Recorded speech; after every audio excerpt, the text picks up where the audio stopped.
शं वरुणः शन्नो भवत्वर्यमा शन्न इन्द्रो बृहस्पतिः शन्नो विष्णुरुक्रमः ॐ शान्ति शान्ति शान्तिः।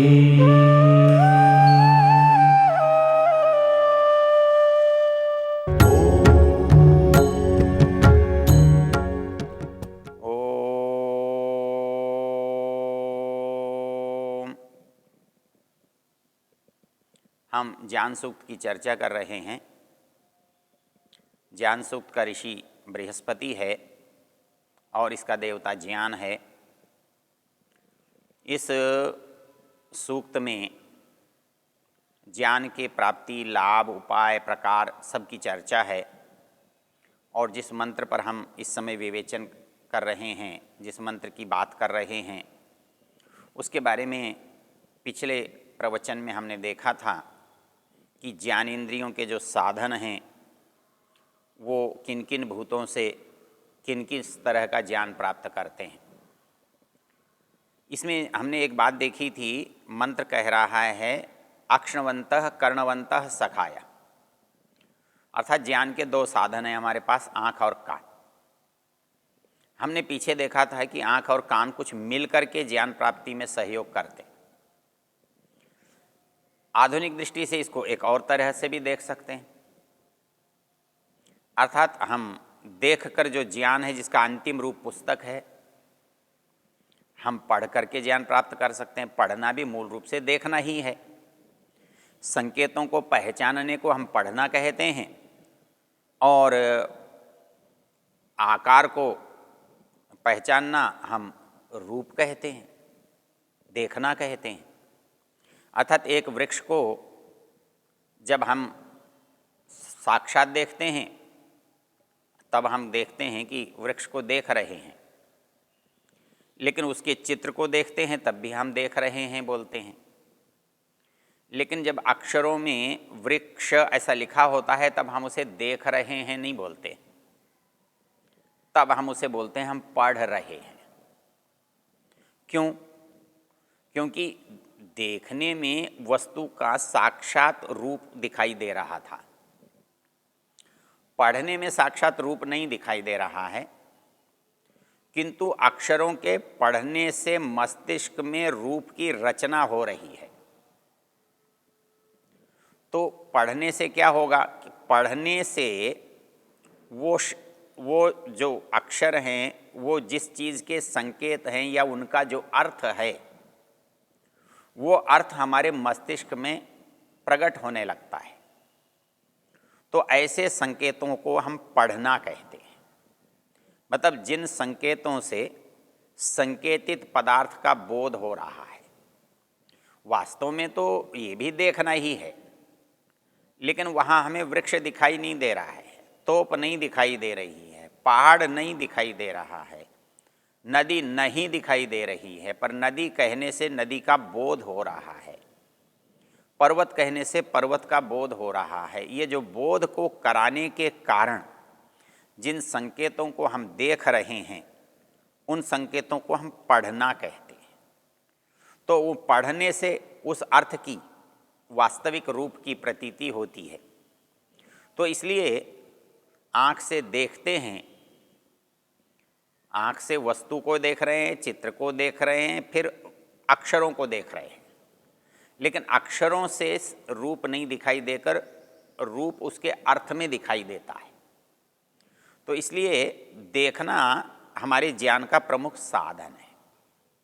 एक तो संसार को देखकर हम सीखते हैं, दूसरा हम पढ़कर सीखते हैं।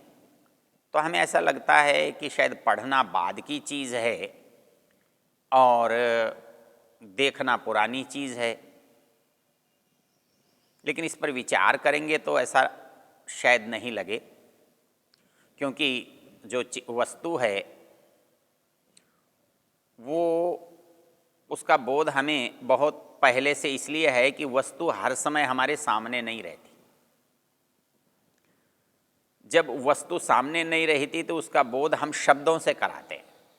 मान लीजिए वृक्ष मेरे सामने नहीं है तो वृक्ष बोलने से मुझे वृक्ष की प्रतीति होती है। तो जैसे शब्द के बोलने से वृक्ष की प्रतीति हुई, शब्द के सुनने से वृक्ष की प्रतीति हुई, वैसे ही वृक्ष अक्षर पढ़ने से भी वृक्ष की प्रतीति होती है। तो ये सारा जो तंत्र है, ऐसा नहीं कह सकते कि अलग अलग या क्रमशः विकसित हुआ है, क्योंकि बोलना जैसे सुनना, जैसे बोलना सुनना वैसे देखना, तो ये सब चीज़ें लगभग साथ आपको दिखाई देंगी। ये एक दूसरे से बंधी हुई हैं। भगवान ने यदि कान पहले बनाए होते या आँख पहले बनाई होती तो हम कह सकते थे कि इसके विषय भी पहले के होंगे या इसके नहीं होंगे। लेकिन हम मनुष्य के रूप में जब उत्पन्न होते हैं तो हमारे समस्त साधनों के साथ होते हैं, और जब हम समस्त साधनों के साथ उत्पन्न होते हैं तो उनके भौतिक विषय, भौतिक उनके मूल वो भी स्वाभाविक होंगे। तो इसलिए रूप जहाँ वास्तविक है, रूप जहाँ चित्र का है, रूप जहाँ सांकेतिक है, रूप जहाँ ध्वनि है, तो वो न सब में भी कोई तारतम्य होना चाहिए। इसलिए जो बहुत सारे लोग कहते हैं कि लिपि बाद में बनी कि पहले बनी, तो जैसे वेद को श्रुति कहा, तो वेद को श्रुति कहा तो ऐसा लगता है जैसे चलो कान से जुड़ी हुई बात हुई, लेकिन वेद को अक्षणवंत कर्णवंत भी कहा। मतलब वेद को जानने के लिए आँख और कान दोनों चाहिए। तो केवल सुनने से बात होती तो कान से होती, और वेद यदि देखने की बात है तो शब्द को देखा तो जा नहीं सकता, शब्द को तो सुना जा सकता है, लेकिन शब्द को देखने योग्य बनाना है तो उसके संकेत होंगे, उसकी लिपि होगी। इसी तरह से हमारे यहाँ शास्त्र में जिसको हम खेती कहते हैं, संस्कृत में उसे कृषि कहते हैं, और उसके लिए हमारे व्याकरण में एक धातु चलती है कृष विलेखने, अर्थात कृषि जो करना है वो लिखना है। जैसे पृथ्वी पर लकीर खींचते हैं, लिखते हैं, तो कृषि शब्द ये बता रहा है कि लिखने का जो बोध है ये हमारे लिए नया नहीं है। हम पुराने समय से इस लकीरों को बनाना जानते थे, और कुल लिखना लकीरों का संकेत ही तो जानना है, और क्या है। एक मित्र ने हमें एक बहुत सुंदर बात सुनाई। वो कहने लगे कि एक प्रशासनिक अधिकारी थे, उनसे पूछा गया कि भाई ये ऐसी ऐसी जनसंख्या है, इसके इतने साधन हैं, ऐसा करने के लिए कितने उसकी आवश्यकता होगी, कितने साधन चाहिए, कितने व्यक्ति चाहिए, कितनी राशि चाहिए। तो वो भला आदमी ज़मीन पर लिखने लगा। उन्होंने कहा भैया तो ज़मीन पर क्यों लिख रहा है, कागज़ ले ले। वो बोला जी नहीं, मेरी आदत है ज़मीन पर लिखने की, मैंने इसलिए जल्दी मैं काम कर लेता हूँ। उन्होंने कहा ज़मीन पर लिखने की आदत तुम्हारी कैसे बनी? तो उन्होंने अपना इतिहास सुनाया। कहने लगे वो जिस गांव में रहते थे वो बहुत गरीब गांव था, आज से 50 साल पहले, 60 साल पहले, और उस गांव में एक पाठशाला खुली ज़रूर थी, कोई आता नहीं था। बड़े बुजुर्ग जानते थे कि भाई ये थोड़ी सी एक झोंपड़ी बनी है, ये पाठशाला की है, लेकिन ना वहाँ कोई अध्यापक कभी आया, न कोई विद्यार्थी बना, नाम को ज़रूर थी। लेकिन एक व्यक्ति कभी उसका तबादला हो गया कि उस गांव में तुमको अध्यापक बनकर जाना है। उसने आकर गांव वालों से पूछा भाई यहाँ विद्यालय कहाँ है? तो जो बड़े बुजुर्ग जानते थे उन्होंने कहा ये झोंपड़ी है, यही विद्यालय है। तो उसने कहा कि भाई यहाँ कोई घंटी है, कोई मेज़ है, कुर्सी है, कोई पुस्तक है? यहाँ कुछ नहीं है, पहले कभी कोई आया ही नहीं है। तो उन्होंने कहा चलो ठीक है, कल से हम पढ़ाएंगे, बच्चों से कहो कि स्लेट लाओ, पट्टी लाओ, तख्ती लाओ, पुस्तक कापी लाओ। गांव वालों ने कहा देखिए, पैसे खर्च करने की कोई बात यहाँ चलेगी नहीं। यहाँ किसी के पास भी पैसा नहीं है जो कापी किताब पट्टी खरीदेगा। यदि तुम ये करोगे तो तुम्हें यहाँ नहीं रहना, तुम जाओ। अध्यापक बड़े उत्साही थे, कर्तव्यनिष्ठ थे। उन्होंने कहा कोई बात नहीं, मैं अपनी व्यवस्था कर लूँगा। तो उन्होंने अपने एक श्यामपट्ट की बना करके जैसे तैसे व्यवस्था कर ली और कहा बच्चों से कि आप पढ़ने ज़रूर आ जाना, चाहे कुछ भी लेकर मत आना। और बच्चे आ गए। बच्चे आ गए तो उन्होंने कहा कि अपने सामने की जो भूमि है, ज़मीन है, उसको ठीक ठीक समतल करो। और उसी पर उन्होंने उन बच्चों को लिखना पढ़ना सिखाया। तो वो सज्जन कहने लगे कि मैंने अपने गांव के विद्यालय में 4वीं कक्षा तक ज़मीन पर ही लिखा और ज़मीन पर ही पढ़ा, तो आज भी मेरा जो अभ्यास है वो ज़मीन का ही ज़्यादा अच्छा है। मुझे ज़मीन मिल जाती है तो मैं बहुत आसानी से, बहुत सहज रूप से काम कर लेता हूँ। तो बात जो है कृष विलेखने,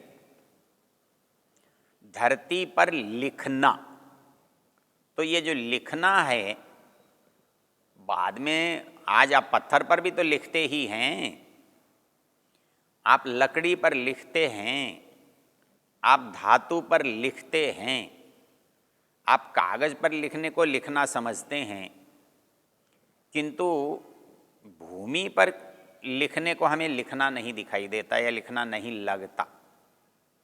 इस दृष्टि से हम विचार करें तो ऐसा लगता है कि शायद सबसे पहले हमने भूमि पर ही लिखना सीखा था और इसीलिए हमने खेती की कर पाए कि हम भूमि पर लिखना सीखे।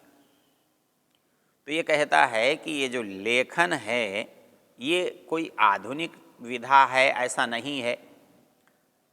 हम समझ लेते हैं कि शायद श्रुति कहने से, इसलिए केवल सुनकर ही करते हैं, लेकिन अक्षणवंत कहते हैं तो कान भी कहते हैं। तो जब हम वेद को देखते भी हैं और वेद को सुनते भी हैं, तो पुस्तक रूप में वेद को देखना तब तक नहीं हो सकता जब तक वो लिखित ना हो। तो इस दृष्टि से एक प्रकार लिखने का ये अक्षरों का है, वेद का है, और जहाँ तक संसार की बात है वो देखने से संबंध रखता है। हमारे यहाँ साहित्य में एक बड़ी रोचक बात है। वो कहता है कि कोई व्यक्ति बहुत बुद्धिमान तब बनता है जिसके पास अपनी प्रतिभा हो और उस प्रतिभा को कोई मार्गदर्शन देने वाला हो, उससे उसके अंदर कोई दक्षता प्राप्त हुई हो और दक्षता प्राप्त करने के लिए किसी ने बहुत अधिक परिश्रम किया हो, उस काम को बार बार किया हो। तो वो कहता है कि वो जो निपुणता है वो प्राप्त कैसे होती है। आचार्य मोहम्मद की एक पंक्ति बड़ी प्रसिद्ध है, शक्तिर निपुणता लोकशास्त्र काव्याद्यवेक्षणात् काव्यज्ञ शिक्षयाभ्यास इति हेतुस्तदुद्भवे। कहता है किसी के अंदर कोई क्षमता पैदा करनी हो, कोई योग्यता पैदा करनी हो, तो उसके पास 3 बातें होनी चाहिए। एक तो उसके अंदर मौलिक होनी चाहिए, वो जन्म लेकर के उस चीज़ के साथ आया हुआ होना चाहिए, वो है प्रतिभा, जिसे शक्ति कहा है। दूसरी जो चीज़ है वो निपुणता है, वो है लोकशास्त्र काव्याद्यवेक्षणात्। उनमें सबसे पहली चीज़ है संसार को देखो। संसार को जो व्यक्ति जितना अधिक देख सकता है, देखता है, उसकी योग्यता, उसका ज्ञान उतना ही अधिक होता है, बढ़ता है। इसलिए लोक देखो, शास्त्र देखो, आप संसार को देखो, तो आपके अंदर निपुणता आती है। हमारे यहाँ संस्कृत साहित्य में कहा है कि चातुर्य जो के मूल हैं उनमें 5 साधनों में देशाटन पहला है। तो लोक शास्त्र दोनों को बार बार देखने से हमारे मन में जो ज्ञान की प्राप्ति होती है, संस्कार बनते हैं, लोक शास्त्र काव्यावेक्षणात्। और तीसरी चीज़ कहता है कि उस चीज़ को आप बार बार करो, बार बार अभ्यास करने से वो चीज़ प्रखर होती है, प्रबल होती है। तो इस दृष्टि से जब वेद कहता है अक्षणवन्तः कर्णवन्तः सखाय, अर्थात वेद का ज्ञान कान से ही नहीं हुआ है, बल्कि वेद का ज्ञान आँख से भी उतना ही होता है जितना कान से है। कान से जहाँ गुरु की वाणी सुनी है, आँख से गुरु को देखा है, वैसे ही संसार को देखा है, वैसे ही शास्त्र को, पुस्तक को देखा है। तो इससे ये चीज़ें क्या हैं, दोनों की बराबर हैं।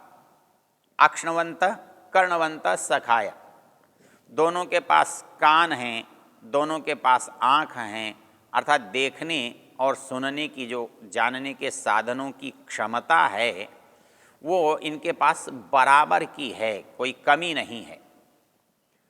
लेकिन मुश्किल ये है कि जब हम विचार करते हैं तो ये बराबर लाभ नहीं उठा पाते।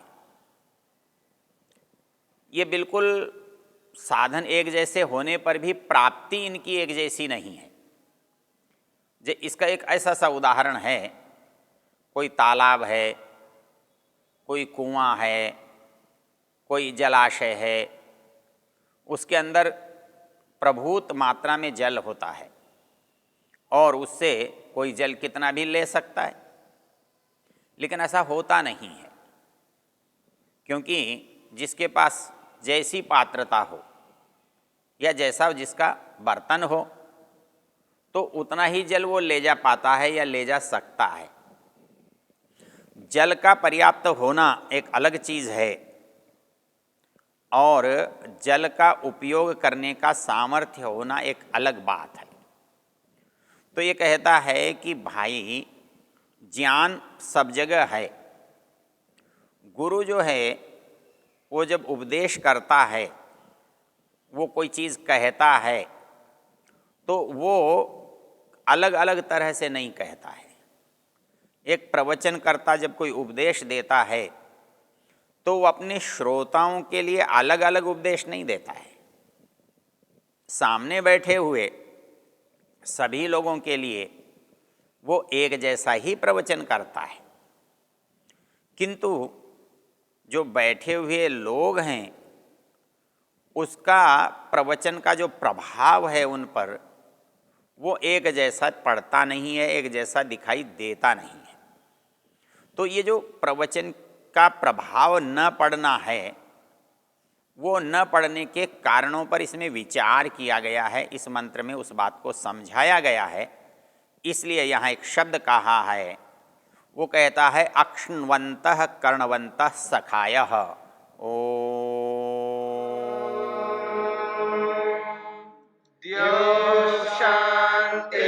शान्तिरन्तरिक्षं शान्तिर्पृथिवी शान्तिरापः शान्तिरोषधयः शान्तिः वनस्पतयः शान्तिर्विश्वे देवा शान्तिर्ब्रह्म शान्ति सर्वं शान्ति शान्तिरेव शान्ति क्षमा शान्तिरेधि।